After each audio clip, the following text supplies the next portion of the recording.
কিরে বন্ধু, কেমন আছিস? আমাকে দেখে তোর কি মনে হয়? দেখে মনে হচ্ছে ভালোই আছিস, তবু জিজ্ঞেস করলাম, কারণ 2 দিন আগেই তো নাবিলার সাথে তোর সম্পর্ক নষ্ট হয়ে গেল, তাই ভাবলাম।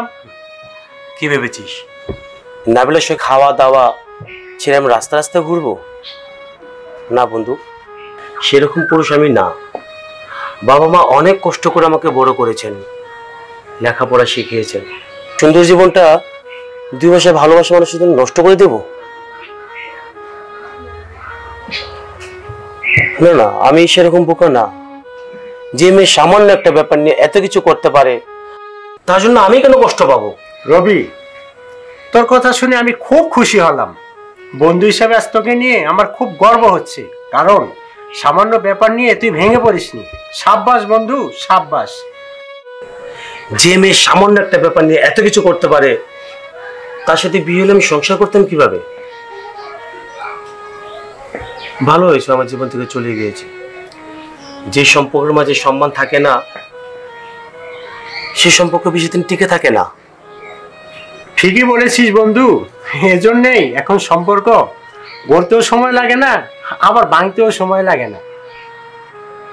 নাবিলার সাথে আমার পথে দেখা হয়েছিল, ফোনে কথাও হয়েছিল, বিভিন্ন জায়গায় ঘুরতে গিয়েছিলাম, মাঝে মাঝে কোথাও বসে খেয়েছি,